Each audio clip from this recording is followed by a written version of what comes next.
shining face. He bore it Freely bore it all. that I might I live. with him might live. I stood condemned to die, but Jesus Freely took my place. He bore it all that I might live. In his presence live. Up Calvary's hill in shame, the blessed Savior trod. He bore it Freely bore it all that I might live. I with him might live. Between two thieves they crucified the Son of God. He bore it all that I might live. In his presence live. He bore it Jesus all bore it that I all. might see See his his shining face. He bore it Freely bore it all that I might I with him might live. live. I stood condemned to die, but Jesus Freely took my place. He bore it all that I might in his live. presence live.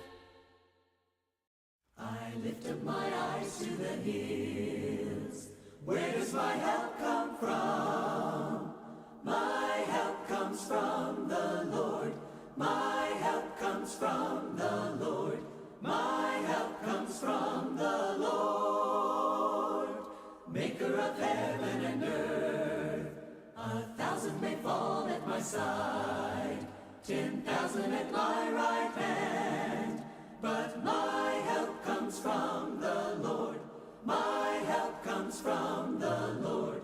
My help comes from the Lord. Maker of heaven and earth. He will not allow my foot to be moved. He who keeps me will not slumber. For the Lord who made the heavens and earth will be my strength forever. I lift up my eyes to the hills. Where does my help come from? My help comes from the Lord. My help comes from the Lord. My help comes from the Lord, maker of heaven and earth.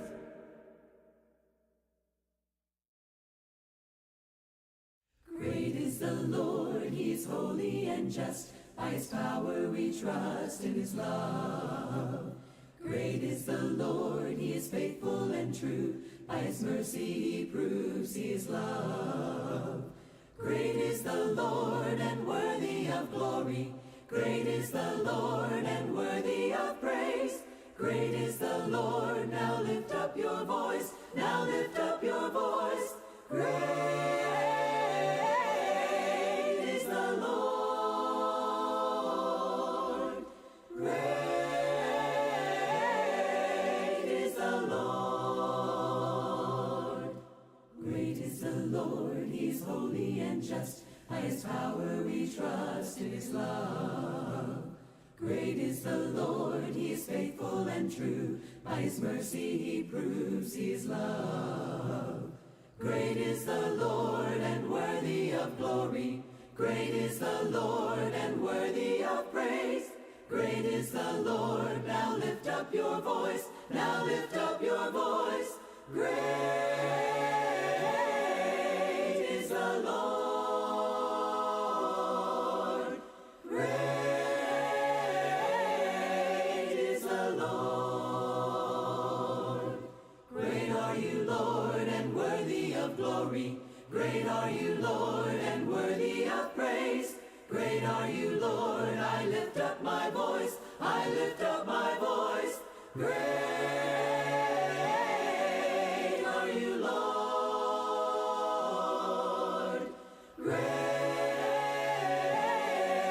are you, Lord. Great are you, Lord. All right.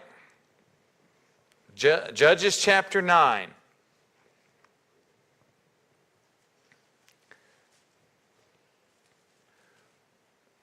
We struggle with God's justice in the sense of bringing about punishment and justice to wrongdoers and evildoers. I think we're probably, if we're honest with ourselves, to some level, at some times we've all faced that about, I wish God would bring justice here to this situation, to this individual. And when we don't see it, it can bother us. You know, we know God is just and right and holy, and that He doesn't tolerate sin. We know, and even though we understand there'll be a final accounting for all of that, we'd kind of like for God to account for some of that right now. Now, mind you, we often want that for God to do that for others, not in our life. So, right. But I think we all struggle with that concept of, God, why do evil people, and I mean that in a sense of not just people who are sinful, but why are wicked, deliberately evil people sometimes not punished? Why do they seem to get by? And I don't know if you've ever wrestled with that, ever seen that and thought, God, I wonder why you're allowing that. Why aren't you doing something? And I think if we're honest, we've all been there. There's times I'd like to see justice now. Yes. That surprises me, Matt. Knowing you, law and order guy, right? Law and order, you just... But yeah, we see that on a personal level. We've seen that. We see that on a kind of a larger community, state, nationwide level. We've seen that, and I think that's if God has made us in His image and we haven't completely marred that image, which I don't believe we have. It is marred and scarred, and our brokenness is definitely a part of our human condition now. But we still have that built in us, a moral consciousness, don't we? Animals don't have it. Animals, they're not out there tonight going, shouldn't have killed that animal, shouldn't have taken that, shouldn't have rummaged through that trash. I made a mess and went in there and, or whatever, bit the neighbor, bit the postman. I don't know if postmen still fight dogs, but they don't sit later that night and go, I probably shouldn't have done that. No, they don't do that at all, do they? They're actually pretty proud of themselves. I mean, but we're not animals, contrary to what is often put out there. We're made in the image of God, and so we want that justice now. God has a way of delaying that justice, but rest assured, God is just. And our story tonight, we get to see that justice be brought down eventually. Now, it doesn't come immediately. This is the son of Gideon, Abimelech. And, there's just nothing good we can say about this man. And so, but you remember, we previously on our previous episodes of the Judges, right? Of course, the cycle of the Judges, faithfulness, or they are with God, and then they forget God, and they go into idolatry. Usually, they become sinful. God raises up their enemies, like He told them He would in the law with Moses. They oppress Israel. Israel cries out. God hears them as they turn, sends a deliverer, these judges, and they're defeated, and the people are faithful usually during the lifetime of that judge. Then they forget God, and they start the cycle all over. 400 years of this in the book of Judges. Covers this. Keep in mind, this is a territorial Israel. Do not think nation. Don't think nation. They are not a united nation. What have we already seen in the Judges? Sometimes the call comes out, hey, come help us. And some of the tribes say what? No, you take care of your own problems. They are a territorial, divided people. And so the Judges reflect that because they're all from different areas. Now, sometimes they'll rally to each other in some of the tribes, but we don't get a united kingdom until King Saul. Right? And rest assured, King Saul united the people militarily. He was bad. He was, in a good way, bad, like a warrior. The way you unite people is you win. Victory unites people. and militarily in ancient times especially. Not much different than today, by the way. Something about we like a winner. Am I off on that? Seems like people like a winner. They are not a bunch of winners right now. They're kind of a hashtag, ragtag group of misfits. And so it is the Wild West in the book of Judges. And somebody's got to tame this, and that's where these judges come in. And they're not all pretty, wonderful, Sunday school, moral, necessarily great individuals always. And so this is where we're at. Our story here, we've been up in we're in the middle, upper northern part of Israel.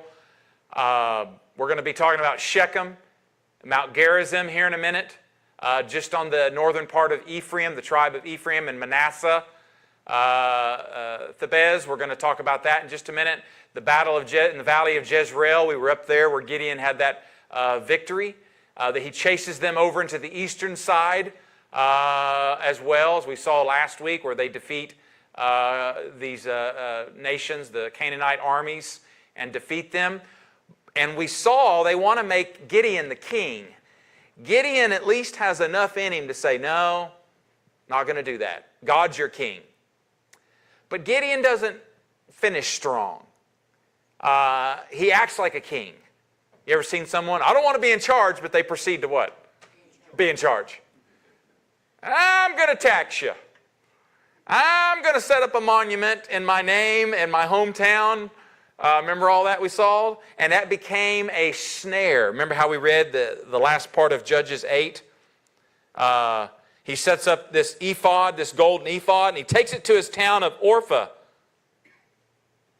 All Israel prostituted themselves by worshiping there, and it became a snare to Gideon. Notice this last phrase. And his family. Thus Gideon, verse 28, thus Midian was subdued before the Israelites and did not raise its head again. During Midian's lifetime, the land had peace for 40 years. Jerubbaal, that's another name for Gideon. Remember when he takes his father's, God tells him to chop down the wooden image there. They gave him that name. Son of Joash went back home to live. Here's key now. Let's look at this. Verse 30. He had 70 sons of his own. Okay? For he had many wives. Yeah, you think? Look here now. Look at verse 31. This is key to our story. His concubine, who lived in Shechem, also bore a son, whom he named Abimelech. We need to come back and remember that. Gideon, son of Joash, died at a good old age and was buried in the tomb of his father.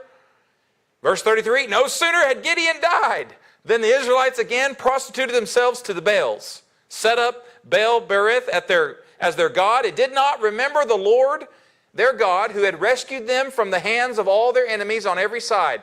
They also failed to show any loyalty to the family of Jerubbaal. That is Gideon, in spite of all the good things he had done for them. So keep in mind, what Gideon did by setting up this ephod and this golden image, this became something that started to pull down Israel. Gideon has 70 sons with multiple wives, legitimate. Was polygamy God's plan? No. Did God allow it? Yes. That's just what's God's plan now? Not polygamy.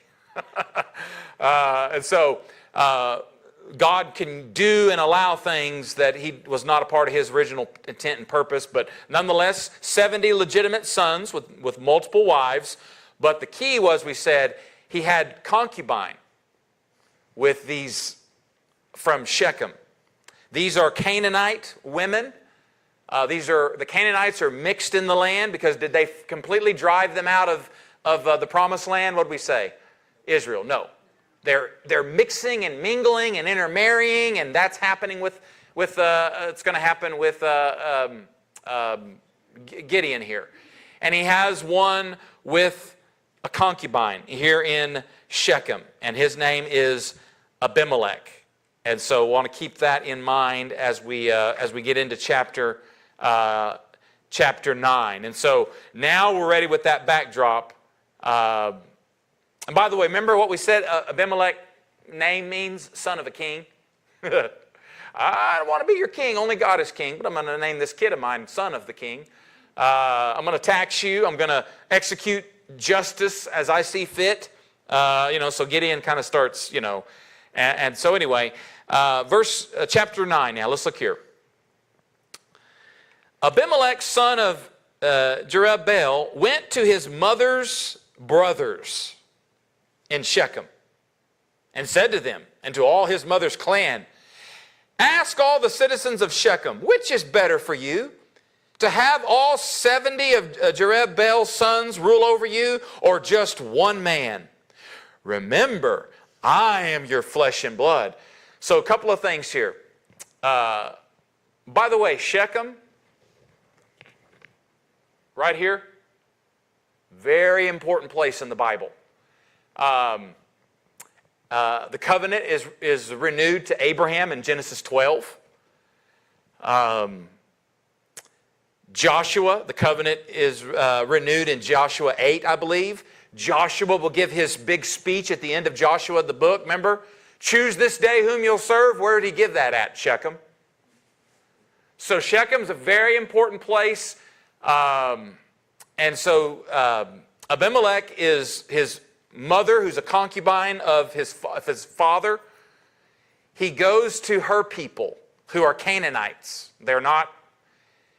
And he says, you want to be ruled by my father's legitimate sons, or do you want to be ruled by one of your own, me? Because remember, he's half, basically what? He's mixed at that. And so he, he puts the wheels in motion here, and this plan and plot to be this ruler, king, and wants to be king. When the brothers repeated all this to the citizens of Shechem, they were inclined to follow Abimelech. For they said, he's related to us. Blood. It's pretty thick, isn't it? Thicker than water. You're going to get on the wrong side of somebody at work, you better be careful that their boss, your boss, that they're not related. Right? You're going to have a problem at school with someone, you better see who they're related to in the school, right? I wish I could say it never happens. Watch out in the church. But I've seen it. You've seen it too, right? We got to be careful because, that family, they've been here, and their grandparents and their family's been here, and, they've donated a lot, and they've done so much in this church, and blah, blah, blah. That happens, doesn't it? And even I've had conversations with members over the years where they'll say, Robert, I agree with you. Well, why didn't you speak up and support it? My dad doesn't support that. And I understand. Get crossways between a man and a wife, right? Husband and wife, right?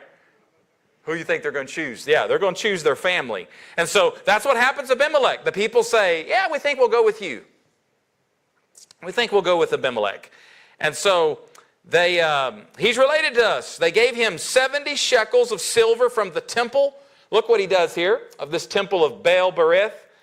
And Abimelech, he doesn't go out and hire a speechwriter. He doesn't go out and hire a PR guy. He hires a bunch of scoundrels. He hired reckless scoundrels who became his followers. He went to his father's home in Orpha and on one stone murdered his 70 brothers, the sons of Jerubbaal.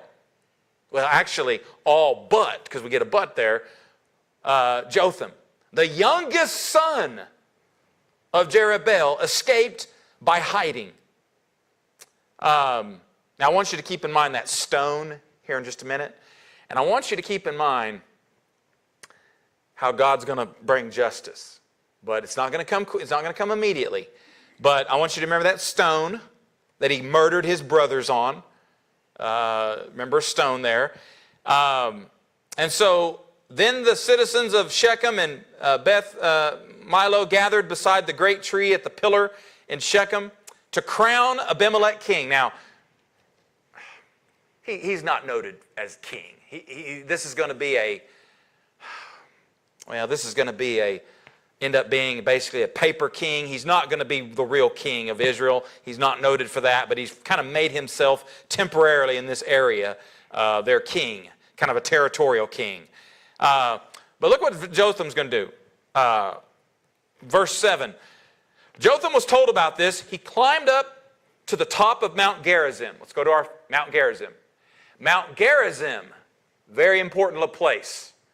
Moses will pronounce to Israel blessings or curses from Mount Gerizim.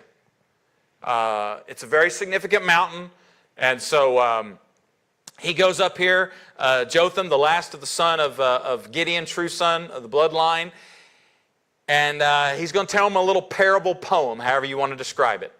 And he shouted to them, "Listen to me, citizens of Shechem, so that God may listen to you. One day the trees went out to anoint a king for themselves." So he's going to tell them a little parable. "They said to the olive tree, 'Be our king.' But the olive tree answered, 'Should I give up my oil, by which both gods and humans are honored, to hold sway over the trees?'" I mean, how significant was the olive tree in the ancient world, especially among Israel? All the things it produced, right? It's incredible, the olive tree. The oil, everything. And so the tree said to the fig tree. How important was the fig tree? Pretty important in the ancient world, right? Fig tree produces. "Come be our king." But the fig tree replied, "Should I give up my fruit, so good and sweet, to hold sway over the trees?" Then the tree said to the vine, and the ancient vine tree had purpose and value. "Come be our king." But the vine answered, "Should I give up my wine?" Right? The great wine that would come out of the vine, which cheers both gods and humans to sway over the trees. Finally, all the trees said to the thorn bush. Some translations will say the idea maybe like a tumbleweed. You ever seen a tumbleweed?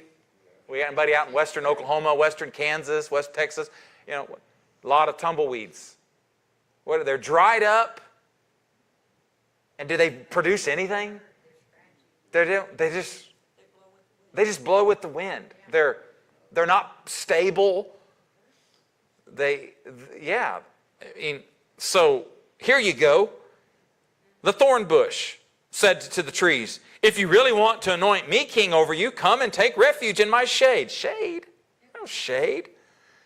"But if not, then let fire come out of the thorn bush and consume the cedars of Lebanon. Have you acted honorably and in good faith by making Abimelech king?" Insert sarcastic question, right? No, they haven't acted honorably. "Have you been fair to Jerubbaal," that's Gideon, "and his family? Have you treated him as he deserves?" It says in the text we just read earlier, they forgot about Gideon and all that he did. Have you been fair to him? Have you remembered his family? "Remember that my father fought for you, risked his life to rescue you from the hand of Midian. But today you have revolted against my father's family. You have murdered his 70 sons on a single stone and have made Abimelech, the son of his female slave," see, "king over the citizens of Shechem because he is related to you. So have you acted honorably and good faith toward Jerubbaal and his family today? If you have, may Abimelech be your joy, and may you be his too. But if you have not, let fire come out from Abimelech and consume you. The citizens of Shechem and Beth Milo, and let fire come out from you, the citizens of Shechem and Beth Milo, and consume Abimelech." Then Jotham fled, escaping to Beer, and he lived there because he was afraid of his brother Abimelech. Yes. Now look at verse 22. After Abimelech had governed Israel for 3 years. Stop right there. We read these stories, and it's just like, 3 long years has passed. And an ungodly, self-centered, narcissistic, whatever you want to call this man, plotted and murdered 70 of his father's sons so that he could take this kind of territorial throne in Shechem. One of the sons, the youngest, escapes, calls down this little parable on the people. And 3 years later, nothing happens. You see? Yeah. See, and it's easy to think, well, God, where are you? You let this happen? Where? God is not unjust. He will not forget. He's there. We sometimes have to patiently trust God will bring about justice. And so for 3 years, this narcissistic king, murdering, self-seeking, full of pride, has gotten away with it. Governed Israel for 3 years. Verse 23. God stirred up animosity between Abimelech and the citizens of Shechem, so that they acted treacherously against Abimelech. God did this in order that the crime against Jerubbaal's 70 sons, the shedding of their blood, might be avenged, and their brother Abimelech, and on the citizens of Shechem who had helped him murder his brothers. So in opposition to him, these citizens of Shechem sent men on the hilltops to ambush and rob everyone who passed by, and this was reported to Abimelech. Now Gaal, son of Ebed, moved with his clan into Shechem, and his citizens put their confidence in him. So we got a new Johnny-come-lately shows up to town, and look what's going to happen here. He's going to kind of start acting like Abimelech a little bit. After they had gone out into the fields and gathered the grapes and trodden them, they held a festival in the temple of their God. While they were eating and drinking, they cursed Abimelech. What do we call that? Liquid courage? Right? Spirits. While they're eating and drinking, they cursed Abimelech. And then Gaal, son of Ebed, said, now I want you to notice, he's going to talk just like Abimelech. Who is Abimelech?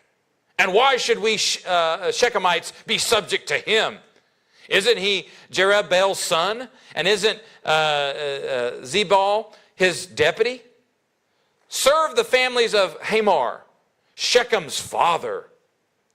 Hamor is a pagan, is a Canaanite. Shechem's father. Why should we serve Abimelech? If only this people were under my command, then I would get rid of him. I would say to Abimelech, call out your whole army. So he starts acting just like Abimelech.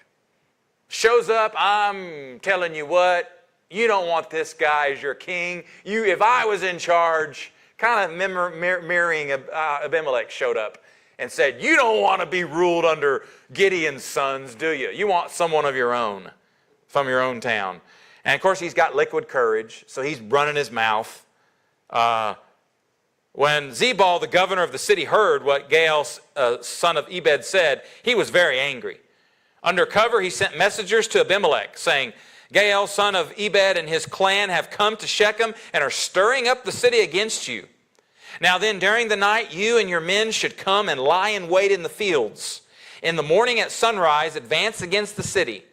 When Gaal and his men come out against you, seize the opportunity to attack them. So Abimelech and all his troops set out by night and took up concealed positions near Shechem in 4 companies. Now Gaal, son of Ebed, had gone out and was standing at the entrance of the city gate, just as Abimelech and his troops came out from their hiding place. When Gaal saw them, he said to Zebul, look, people are coming down from the tops of the mountains. Zebul replied, you mistake the shadows of the mountains for men. But Gaal spoke up again, look, people are coming down from the central hill, and a company is coming from the direction of the diviner's trees. Then Zebul said to him, where is your big talk now? You who said, who is Abimelech, that we should be subject to him? Aren't these the men you ridiculed? It's kind of like a person running their mouth when someone's not there. Boy, if he was here, I'd tell him to his face, say no, blah, blah, blah. And then they show up. And well, you know, I didn't quite, right? That's what's happening here. And aren't these the men you ridiculed? Go out and fight them. Come on, you ran your mouth against Abimelech. So Gaal led out the citizens of Shechem and fought Abimelech. Abimelech chased him all the way to the entrance of the gate, and many were killed as they fled. Then Abimelech stayed in Uriah, and Zebul drove Gaal and his clan out of Shechem. The next day, the people of Shechem went out to the fields, and this was reported to Abimelech. So he took his men, divided them into 3 companies, and set an ambush in the fields. When he saw the people coming out of the city, he rose to attack them. So Shechem's going to get theirs because they supported this narcissistic man, Abimelech. Gaal. Abimelech and the companies with him rushed to the position at the entrance of the city gate. Then 2 companies attacked those in the field and struck them down. All that day, Abimelech pressed his attack against the city until he captured it and killed its people. Then he destroyed the city and scattered salt over it. Incidentally, archaeologists have uncovered the ancient city of Shechem. And guess what? Nothing has grown there since this time. It's salt. What does salt do? It'll kill the soil. And so just a little side note that archaeologists have always found the Bible to be true. And anyway, verse 46. On hearing this, the citizens in the Tower of Shechem, so they have this fortified tower that they kind of would see in the ancient world in these cities, went into the stronghold of the temple of El Bereth. When Abimelech heard that they had assembled there, he and all his men went to Mount Zimmon. He took an axe and cut off some branches, which he lifted to his shoulders. He ordered the men with him, "Quick, do what you have seen me do." So all the men cut the branches and followed Abimelech. They piled them against the stronghold and set it on fire with the people still inside. So all the people in the Tower of Shechem, about 1,000 men and women, also died. Now Abimelech went to Thebez and besieged it and captured. So this city over here, right here. This city, what's probably happening is some of these little cities, some of these little towns are supporting Shechem. So Abimelech sees this as they've rebelled against him, and they've kind of thrown in with Shechem. And they're kind of like, using World War II language, history, that's like Italy joining in with, the Nazis. Well, now Italy's going to get theirs, and Italy did get theirs, of course, in World War II. So that's kind of what's happening here, is probably he's taken out vengeance on these other. Inside the city, however, was a strong tower to which all the men and women, all the people of the city had fled. So these towers, often in the ancient world we see these ruins and remains. They had locked themselves in, climbed up the tower of the roof. Abimelech went to the tower and attacked it. Now, all this is sounding great, but you said, I thought Abimelech was going to get his. Now we're going to see it. All that was to get to what you really wanted. As he approached the entrance, here this tower, they've gathered the wood, the tree. They're going to burn them out, kill them. As they approached to set the tower on fire, a woman dropped what I say to watch out for earlier. What's the word? She dropped a millstone. Probably weighed about 30 pounds, historians believe, these kind of millstones. From up on high, right? Take 30-pound weight, drop it a pretty good distance on your forehead. And his head and skull cracked. Hurriedly, he called his armor bearer. "Draw your sword, kill me, so they can't say a woman killed me." So his servant ran him through, and he died. Yeah. When the Israelites saw that Abimelech was dead, they went home. Verse 56. Thus God repaid the wickedness that Abimelech had done to his father by murdering his 70 sons. God also made the people of Shechem pay for all their wickedness. The curse of Jotham, son of Jerubbaal, came upon them. Pride. Let's look at two quick scriptures here. A couple of scriptures. Proverbs 16 and 18. Someone read that. Turn over to Proverbs. So just 2 verses here from this, and then we'll read another one. So who's got that? Proverbs 16 and 18. Proverbs 16 and 18. Okay, Ron. 16, verse 18. Yeah. A hot-tempered man stirs up dissension. Okay, now read go back and get verse 5 actually too, Ron. 16 and 18. Yes. Well, pride goes before Yeah. destruction. Pride goes before destruction. And then go back up and get verse 5 too, Ron. You did such a good job. Pride. The Lord detests all the proud of heart. Be sure of this, they will not go unpunished. I mean, what's the root source of Abimelech's sin? It's pride. How far away is pride from most sins? I mean, is it pretty close to most sins? The lust of the flesh, the lust of the eyes, and the what? Pride of life. It's in the garden, isn't it? When she saw that they'd be wise like God.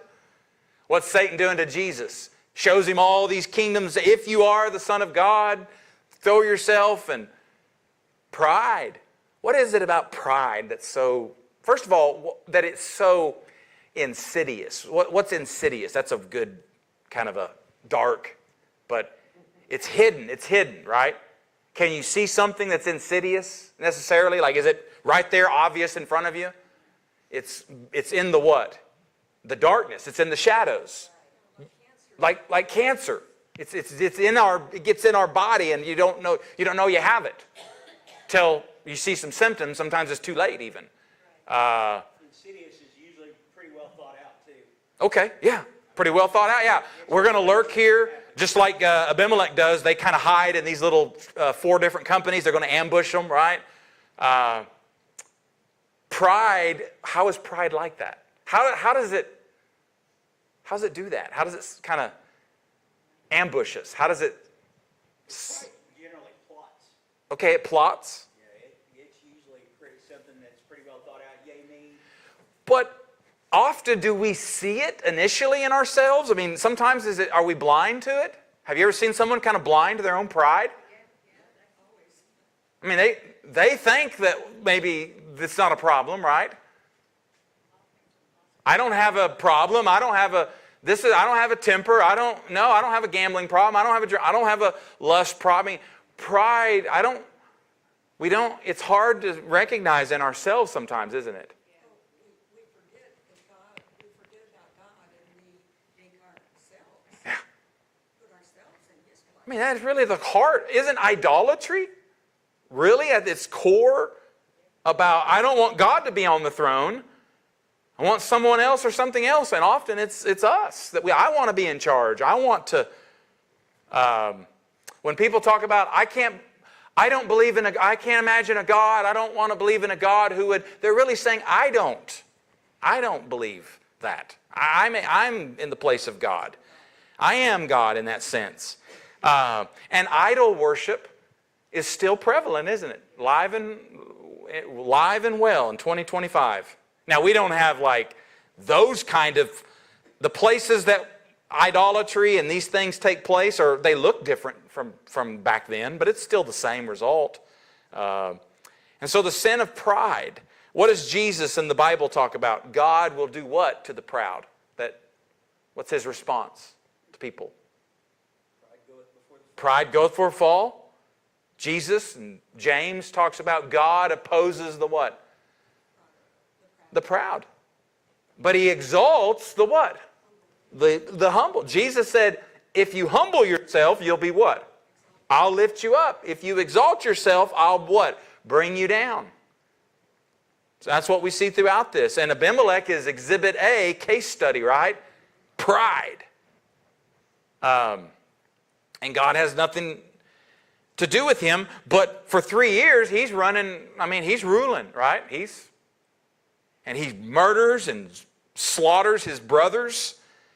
And it's easy in those moments and these times to say, God, where are you? How come you don't do something? Do you see this? And we have to remember, God will avenge.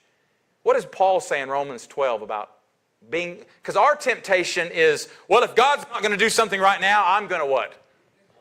I'll do it. Right? And what does Paul talk about in Romans 12 when you've been wronged by evil? What's he say? Be careful to not do. In overcoming evil, don't do what? Overcome evil with Right, overcome with good, but don't be tempted. We're tempted to do what?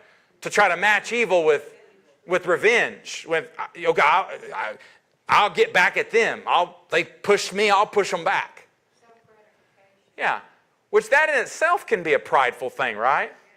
Like, am I really, is it about me? Am I making it about me or the wrong that was done? And so Paul says, give place to God's what? God's vengeance. And he quotes from the passage in the Old Testament, Paul does in Romans 12. Vengeance is mine, what? I will what? I will repay. Do we believe that? Whether it's here or there. Whether it's here or there, you're right. But God will repay, won't He? And He does here. And it's not always immediate in our lives. It may be 3 years. It may be 10 years. It may be 30 years. But pride always will go before what? The destruction. And we have to realize that. That's an eternal, everlasting truth. And it will either be often, sometimes in this life, but not always.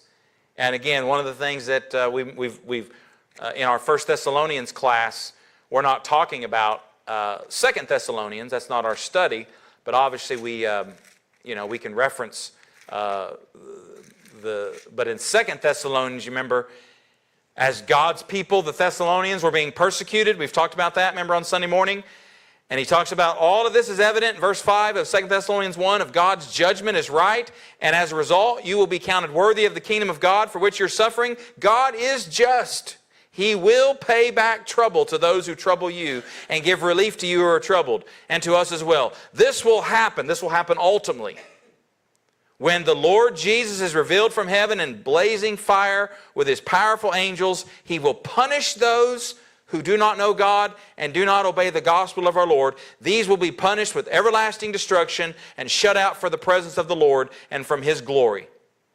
On that day, when He comes to be glorified to this holy people, to be marveled among all those who believed.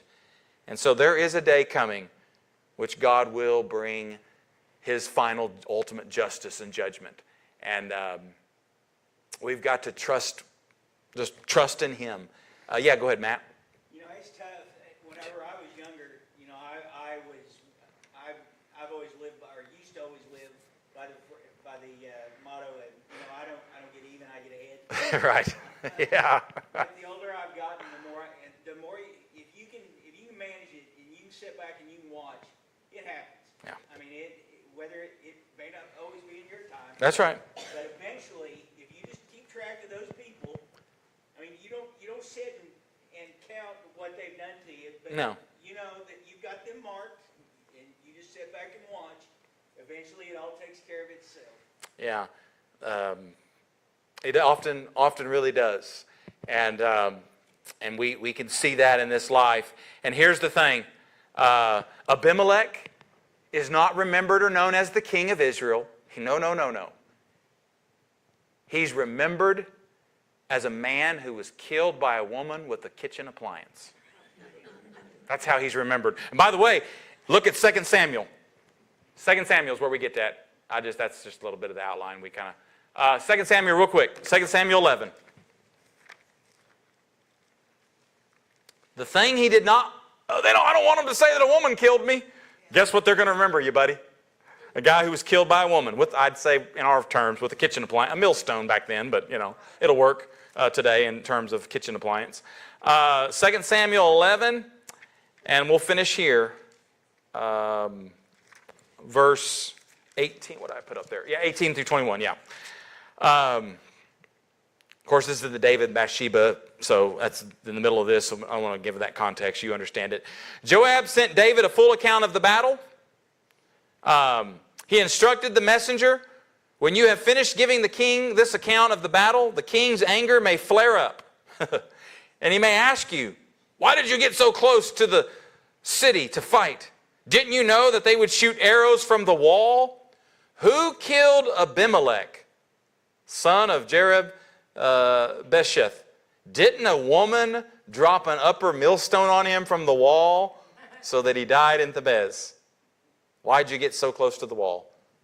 So Abimelech is remembered for the very thing he did not want to be remembered by. He's not courageous. He's not a hero. He's not godly. He was a prideful, arrogant, wicked man. And he got his. And we got to keep that in mind, both for the pride in our own lives that can bring us down. And We could just have the patience of the Lord. yeah. Any other thoughts, comments on that story? I'm sure there's other applications we could make, and I see the justice of God, and I see the pride issue as being a big part of this story. And so, any other thoughts, comments, questions? All right. Well, we will pick up there next week and see you, Lord willing, Sunday morning. My trial.